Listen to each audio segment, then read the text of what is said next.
зале сегодня нет свободных мест. Поддержать детей, которые выступают с концертом, пришли их родители, друзья и многочисленные гости. Одни уже привыкли к большой сцене, другие выйдут на нее впервые, но все держатся как настоящие артисты.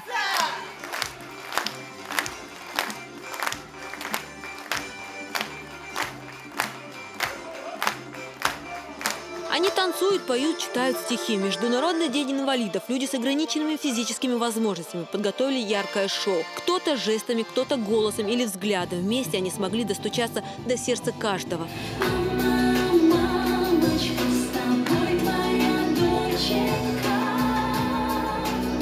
Затем прошло торжественное награждение тех, кто работает с инвалидами. Министр труда и социального развития вручил грамоты отличившимся соцработникам. Сразу после здесь состоялся розыгрыш лотереи. Призы для ее участников приобрел региональный общественный фонд. Как мы все знаем, вопросом, связанным с инвалидами, Рамзан Ахматович уделяет огромное внимание, особое внимание уделяется вопросам, связанным с трудоустройством инвалидов. Так, только по одному нашему ведомству, по программе до конца года мы должны были создать оборудованное рабочее место для инвалидов. Уже по этой программе мы уже создали рабочее место, трудоустроили 420 инвалидов, и до конца года у нас идет в процессе уже завершения еще 200 рабочих мест. Всего это будет 621 рабочее место только по одной программе. Минкаил Мацагов аплодировал своим друзьям и знакомым на протяжении всего концерта, но сам выступить постеснялся. Однако уже в Колизее на празднике, организованном партией «Единая Россия» и общественной организацией «Интерактив», мальчик все же набрался смелости и вышел на сцену.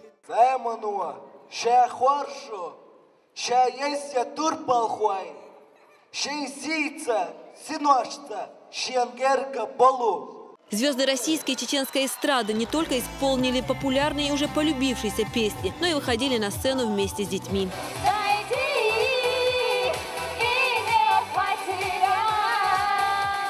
Детям и вообще людям с ограниченной возможностью надо максимально помогать, показывать, давать дух, чтобы они, несмотря ни на что, не сдавались и чувствовали себя рядом полноценными.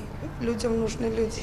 Сегодня улыбался каждый ребенок. Положительные эмоции переполняли детей, а значит, праздник удался. Хочу сегодняшним днем поздравить всех наших инвалидов, всех детей с ограниченными возможностями. Сегодня нам надо поддержать тех, кто особенно нуждается в этом. Та работа в рамках реализации партийного проекта, они практически невозможны были без поддержки члена Высшего совета партии «Единая Россия», героя России, главы Чеченской республики Рамзана Ахматовича. Ясмина Умханова не может ходить, у девочки ДЦП. Она уже прошла несколько сложных операций. Праздник не только поднял ей настроение, но и придал сил. В будущем она хочет выступить на сцене вместе с другими детьми. Этот концерт был очень красивый.